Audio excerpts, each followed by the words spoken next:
السلام علیکم ورحمۃ اللہ وبرکاتہ۔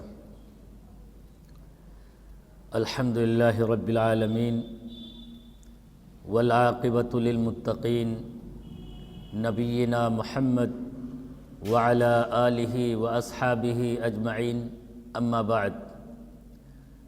اعوذ باللہ من الشیطان الرجیم، بسم اللہ الرحمن الرحیم۔ وَلَيَحْمِلُنَّ أَثْقَالَهُمْ وَأَثْقَالًا مَعَ أَثْقَالِهِمْ وَلَيُسْأَلُنَّ يَوْمَ الْقِيَامَةِ عَمَّا كَانُوا يَفْتَرُونَ وَلَقَدْ أَرْسَلْنَا نُوحًا إِلَىٰ قَوْمِهِ فَلَبِثَ فِيهِمْ أَلْفَ سَنَةٍ إِلَّا 50 عَامًا فَأَخَذَهُمُ الطُّوفَانُ وَهُمْ ظَالِمُونَ فَأَنجَيْنَاهُ وَأَصْحَابَ السَّفِينَةِ وَجَعَلْنَاهَا آيَةً لِّلْعَالَمِينَ وَإِبْرَاهِيمَ إِذْ قَالَ لِقَوْمِهِ اعْبُدُوا اللَّهَ وَاتَّقُوهُ ذَلِكُمْ خَيْرٌ لَّكُمْ إِن كُنتُمْ تَعْلَمُونَ إِنَّمَا تَعْبُدُونَ مِن دُونِ اللَّهِ أَوْثَانًا وَتَخْلُقُونَ إِفْكًا إِنَّ الَّذِينَ تَعْبُدُونَ مِن دُونِ اللَّهِ لَا يَمْلِكُونَ لَكُمْ رِزْقًا فَابْتَغُوا عِندَ اللَّهِ الرِّزْقَ وَاعْبُدُوهُ وَاشْكُرُوا لَهُ إِلَيْهِ تُرْجَعُونَ۔ یہ سورہ عنکبوت کی چند آیتیں ہیں۔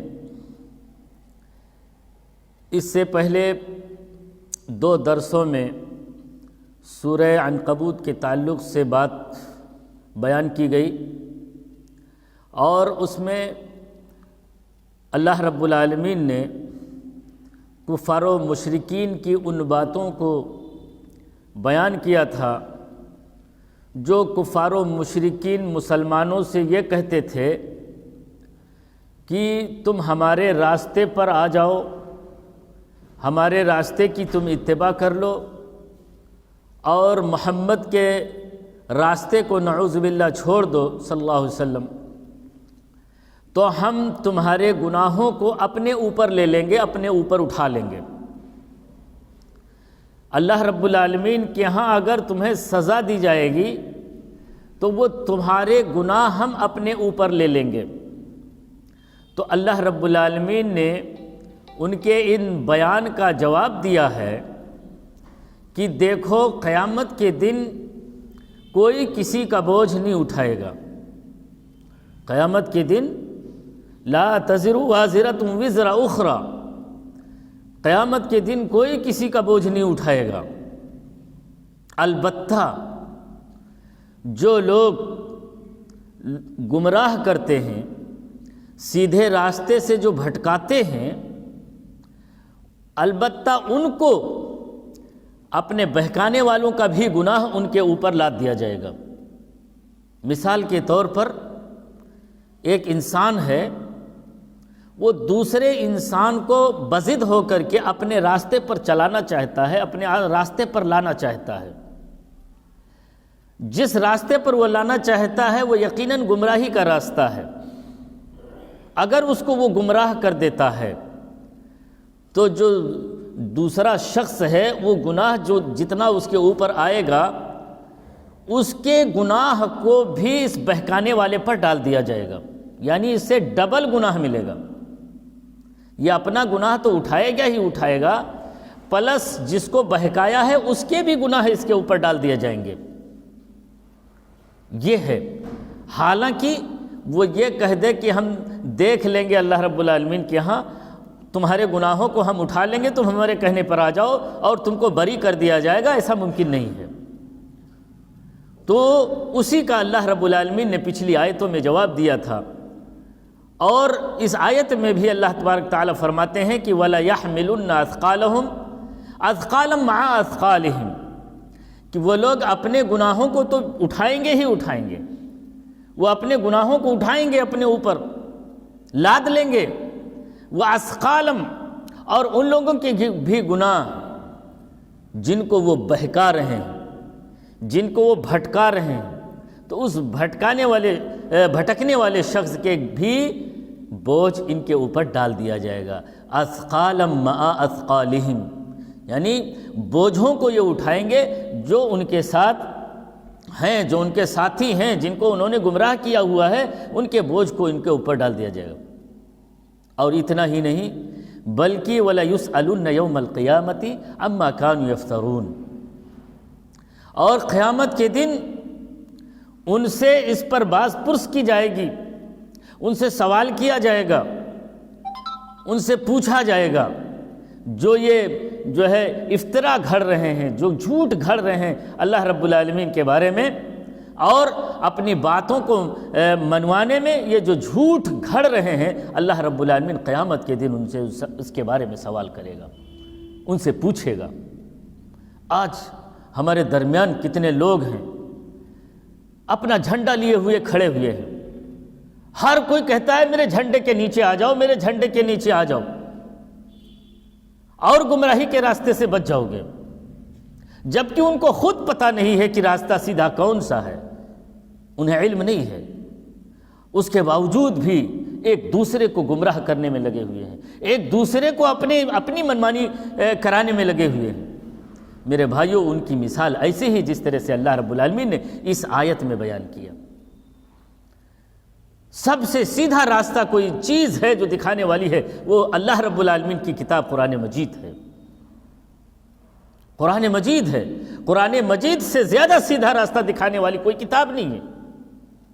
یا اس کے بعد جو دوسری کتابیں ہیں وہ محمد الرسول اللہ صلی اللہ علیہ وسلم کی سنتیں ہیں، آپ کا فرمان ہے، جیسا کہ اللہ کہ رسول صلی اللہ علیہ وسلم نے فرمایا تھا وَمَا تَرَكْتُ فِيكُمْ أَمْرَيْنِ کتاب اللہ و سنتی، ہم تمہارے درمیان دو چیزیں چھوڑ کے جا رہے ہیں، ایک تو کتاب اللہ یعنی قرآن مجید ہے، اور دوسری میری سنتیں۔ انہیں جب تک مضبوطی کے ساتھ تھامے رہو گے کوئی تمہیں گمراہ نہیں کر سکتا، کوئی تمہیں بھٹکا نہیں سکتا۔ آج ہم خود ہی گمراہ ہیں اور لوگوں کو گمراہی کے اوپر چلانا چاہتے ہیں، ان کو بھٹکانا چاہتے ہیں سیدھے راستے سے۔ کیا اللہ رب العالمین کے ہاں اس کے بارے نہیں پوچھا جائے گا؟ ضرور پوچھا جائے گا۔ قیامت کے دن اللہ رب العالمین ضرور ان سے سوال کرے گا، ضرور ان کی پکڑ کرے گا، جو محمد عربی صلی اللہ علیہ وسلم کے راستے سے بھٹکا رہے ہیں، اللہ ان سے پوچھے گا۔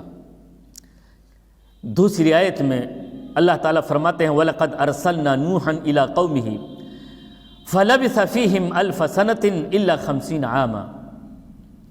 اس آیت میں اللہ رب العالمین نے حضرت نوح علیہ السلام کے قوم کے بارے میں اشارہ فرمایا ہے، بتایا ہے کہ وہ بھی ایک قوم تھی جس قوم کے درمیان نبی آیا اور 950 سال تک نبی نے دعوت دی، اللہ رب العالمین کے پیغام کو پہنچانے کی کوشش کی، لیکن وہ ہٹ دھرم قوم اپنی نبی کی باتوں سے منکر ہو گئی، انکار کر دیا اور ماننے کے لیے تیار نہ ہوئی 950 سال تک۔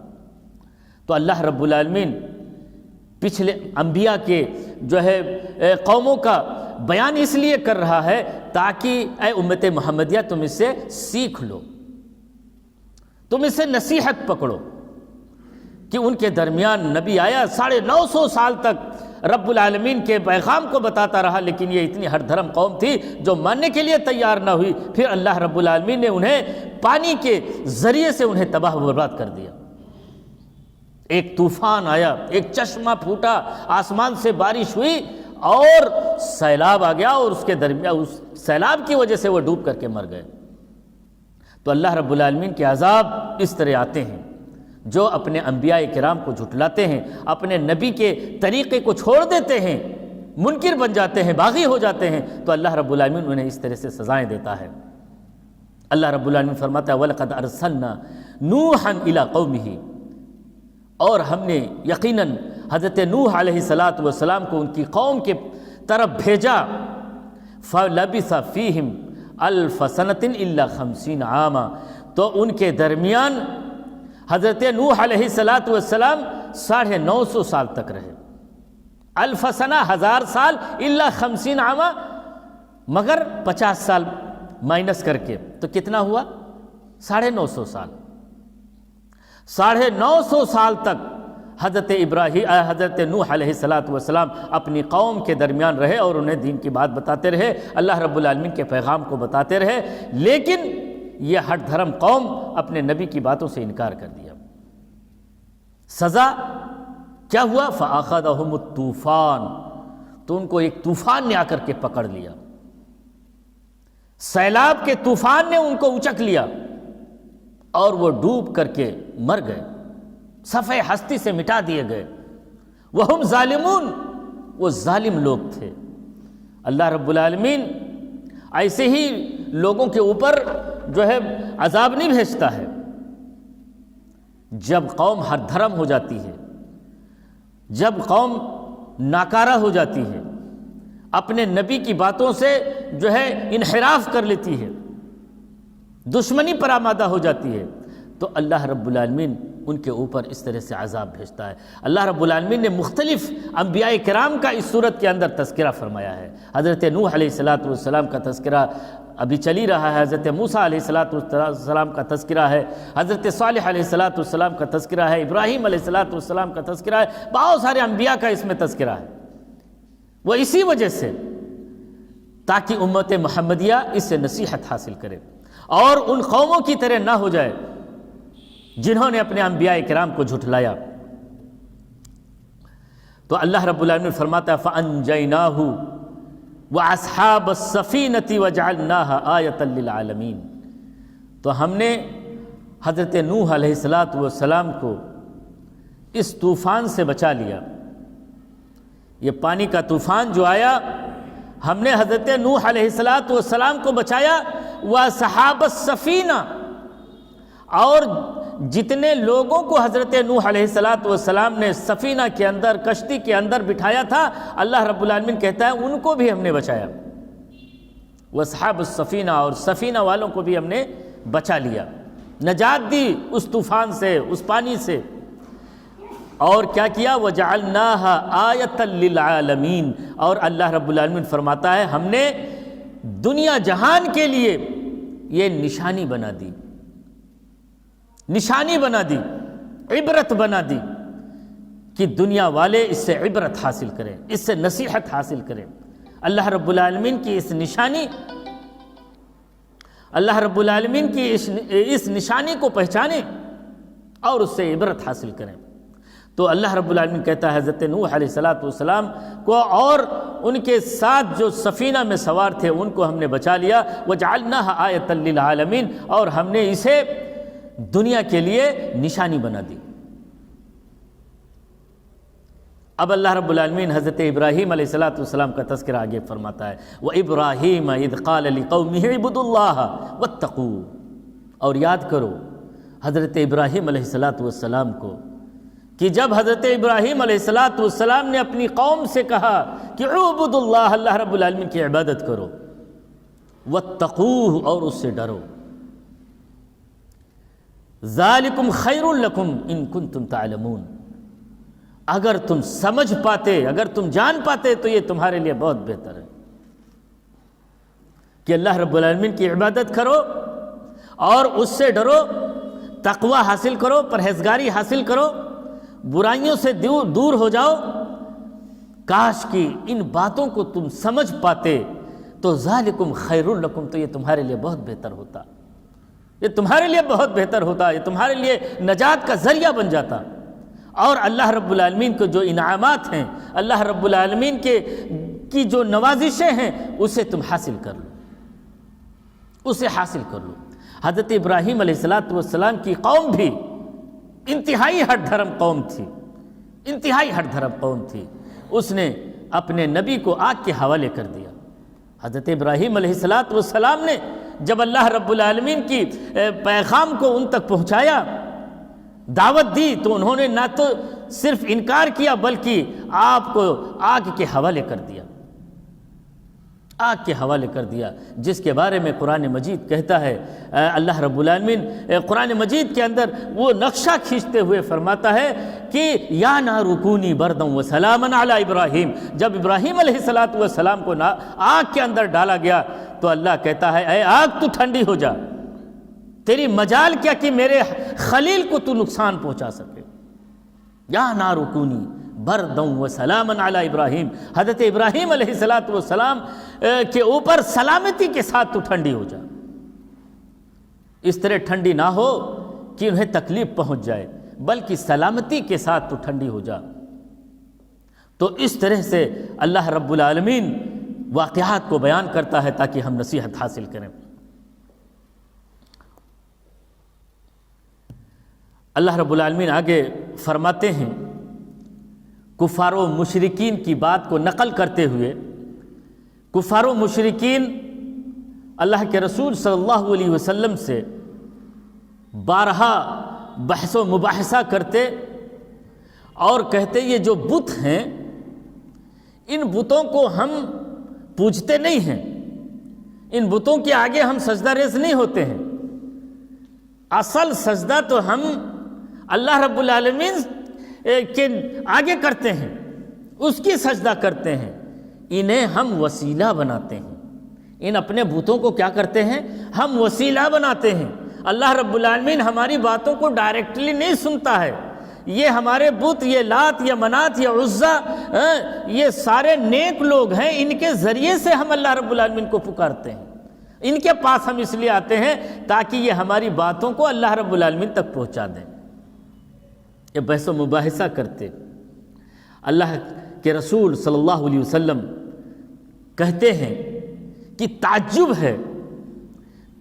ہے تمہارے اوپر کہ جس چیز کو تم تراشتے ہو، جس چیز کو تم بناتے ہو اور پھر اسی سے وسیلہ طلب کرتے ہو، یہ تو اتنے کمزور ہیں کہ تم سے بھی زیادہ کمزور ہیں، تم فقیر ہو، تم سے بھی زیادہ یہ فقیر ہیں۔ تو فقیر انسان کیا دے سکتا ہے؟ فقیر انسان کچھ دے سکتا ہے؟ جو خود ہی قلاش ہو، جو خود ہی خالی ہو، وہ کیا دے سکتا ہے؟ نہیں دے سکتا۔ تو اللہ رب العالمین کفار و مشرکین کے ان اعتراض کو یہاں ذکر فرماتا ہے کہ انما تعبدون من دون اللہ اوثانا، کہ بے شک تم اللہ کے علاوہ جن بتوں کی عبادت کرتے ہو، وتخلقون افکا، اور تم جھوٹ گھڑتے ہو، یعنی ان کی جو پیدائش تم کرتے ہو، انہیں جو بناتے ہو، یہ جھوٹ ہے۔ ان الذین تعبدون من دون اللہ لا یملکون لکم رزقا، اللہ رب العالمین فرماتے ہیں کہ بے شک تم جس کی عبادت کرتے ہو یہ تمہیں روزی دینے کے مالک نہیں ہیں، ان کے اندر اتنی صلاحیت نہیں ہے کہ یہ تمہیں روزی دے سکے، یہ تو خود ہی بھوکے بیٹھے ہیں، یہ تو خود ہی کلاش ہیں، یہ تو خود ہی فقیر ہیں، یہ اللہ کے محتاج ہیں، یہ اپنی بدن کو حرکت نہیں دے سکتے، اپنے جسم کو حرکت نہیں دے سکتے، اگر ان کے اوپر مکھیاں بیٹھے تو ان مکھیوں کو نہیں ہٹا سکتے، اتنے کمزور ہیں یہ، اور تم ان سے وسیلہ طلب کرتے ہو، ان سے تم عاجزی کرتے ہو، ان سے تم یہ امیدیں وابستہ کرتے ہو کہ ہمیں تکلیفوں سے بچا لیں گے، یہ ہمیں فائدہ دیں گے۔ اللہ تبارک تعالیٰ کہتا ہے کہ اس طرح سے خیال رکھنے والوں، یہ خیالات تمہارے باطل ہیں، لا یملکون لکم رزقا، یہ تمہارے لیے بالکل کوئی روزی نہیں دے سکتے، یہ روزی رساں کے مالک نہیں ہیں، بلکہ روزی رساں کا مالک پروردگار عالم ہے۔ فابتغوا عند اللہ الرزق، تو تمہیں چاہیے کہ اللہ رب العالمین کے پاس رزق کو تلاش کرو۔ رزق کو کہاں تلاش کرو؟ اللہ رب العالمین سے مانگو، کیوں رزق کا مالک، روزی دینے والا اللہ رب العالمین ہے، پیدا کرنے والا اللہ رب العالمین ہے، سارے پریشانیوں کا حل کرنے والا اللہ رب العالمین ہے، اس کے علاوہ کوئی در نہیں ہے، کوئی در نہیں ہے۔ تو یہاں اللہ رب العالمین کی وحدانیت بیان کی جا رہی ہے، یہاں اللہ رب العالمین کی توحید بیان کی جا رہی ہے کہ اللہ رب العالمین کے علاوہ کوئی ایسا نہیں ہے کہ جو تمہاری مدد کر سکے، جو تمہاری روزی دے سکے، جو تمہاری بگڑی بنا سکے۔ صرف رب العالمین ہے. تو تم روزی کہاں تلاش کرو؟ فابتغوا عند اللہ الرزق، تو اللہ رب العالمین کے پاس رزق تلاش کرو. واعبدوہ، اور صرف اس کی عبادت کرو. واشکروہ، اور صرف کس کی شکر ادا کرو، شکر گزاری کرو؟ اللہ رب العالمین کی. واشکروہ لہ، صرف اس کا شکریہ ادا کرو. کیوں شکریہ ادا کرو؟ الیہ ترجعون، اس لیے اسی کی طرف لوٹ کر کے جانا ہے. آخری ٹھکانہ اسی کے پاس ہے، اور کہیں ہمیں ٹھکانہ ملنے والا نہیں ہے. انسان اگر یہ سوچتا ہے کہ ہم مر جائیں گے، سڑ گھل جائیں گے، ہماری ہڈیاں بوسیدہ کر دی جائیں گی تو ہمیں دوبارہ زندہ نہیں کیا جائے گا، نہیں، یہ اس کا خیال، اس طرح کا خیال، یہ اس کا خیال باطل ہے. اللہ رب العالمین کہتا ہے ہم تمہیں ضرور ضرور زندہ کریں گے اور تمہیں اپنے پاس اٹھا کر کے تم سے حساب و کتاب لیں گے. اللہ ایسے نہیں چھوڑے گا، تمہارے کرتوتوں کا حساب ہوگا، ایک ایک اعمال کا حساب دینا ہوگا. اور اگر یہ سوچتے ہو کہ ہمیں پیدا نہیں کیا جائے گا، دوبارہ پیدا کیا جانا محال ہے، تو اللہ رب العالمین مثالیں دے کر کے کہتا ہے کہ جب انسان پیدا ہی نہیں ہوا تھا، سرے سے انسان تھا ہی نہیں، اس کی کوئی شکل و صورت نہیں تھی، تب ہم نے اس کو پیدا کیا. اب تو وہ پیدا ہو چکا ہے، اب تو وہ بن چکا ہے، تو دوبارہ کیا پیدا کرنا کیا ہمارے لیے مشکل ہے؟ کوئی مشکل نہیں. کمپنیاں گاڑی بناتی ہیں، کاریں بناتی ہیں، جب پہلی بار بناتی ہیں تو ان کو بڑی پریشانیاں ہوتی ہیں. ڈیزائن کرنا پڑتا ہے، اس کے لیے جو ہے ڈائی بنانا پڑتا ہے، بہت ساری پریشانیاں ہوتی ہیں. جب ڈائی بن جاتی ہے تو پھر دوبارہ گاڑی کو تیار کرنا کیا مشکل ہے؟ بھائی ڈائی تو تیار ہو چکی ہے، اب تو صرف ڈھالنا ہے، ڈھال دیا، گاڑی بن کے تیار ہے.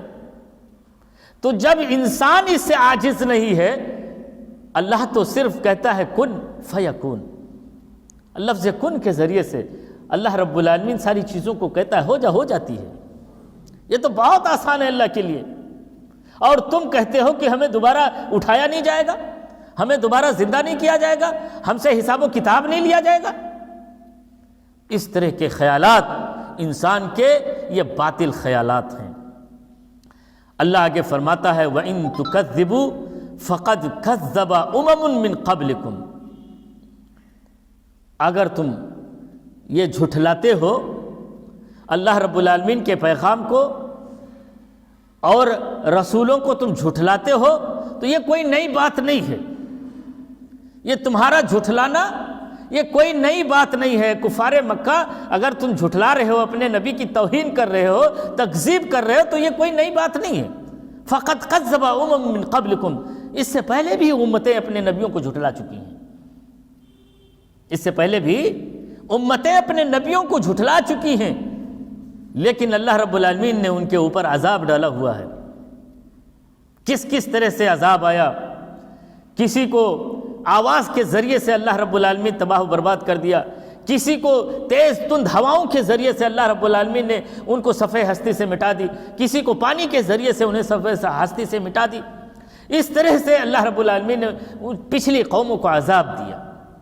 تو اے امت محمدیہ، تم ہٹ دھرم نہ بنو، تم ہٹ دھرم نہ بنو. یہ جو نبی تمہارے درمیان آیا ہے، اس کی باتوں کو غور سے سنو، تفکر کرو، سوچو، گہرائی سے سمجھو. یہ اللہ کا پیغام لے کر کے آیا ہے. یہ ایسا کلام ہے جس کلام کو انسان بیان نہیں کر سکتا. چیلنج کیا تھا کفار مکہ نے نبی اکرم صلی اللہ علیہ وسلم کو، چیلنج کیا تھا اور کہا کہ دیکھو ہم تم سے زیادہ پڑھے لکھے ہیں، ہم بہت ہی ادبا ہیں، ہم بہت ہی جو ہے فلسفی ہیں، تم سے زیادہ علم رکھتے ہیں. یہ جو کلام تم پیش کر رہے ہو یہ تو کلام جادوگر کا ہے، یہ مجنوں کا کلام ہے، یہ شاعر کا کلام ہے. مختلف الفاظ سے آپ صلی اللہ علیہ وسلم کو نوازا ان لوگوں نے. قرآن نے چیلنج پیش کیا کہ اگر تم اپنے آپ میں ادبا بنتے ہو تم اپنے آپ میں بہت ہی علم داں بنتے ہو تو قرآن کی ایک آیت بھی تم اس کے مثل پیش کر دو، ہم جان جائیں کہ تم کتنے بڑے ادیبا ہو، کتنے بڑے فلسفی ہو۔ پورا عرب عاجز رہا، ایک آیت بھی نہ پیش کر سکا، ایک آیت بھی نہ پیش کر سکا۔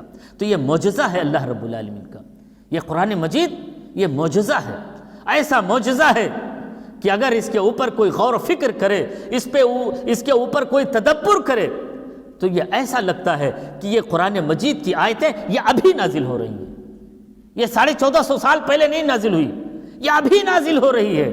اس طرح سے محسوس ہوتا ہے، اس طرح سے لگتا ہے۔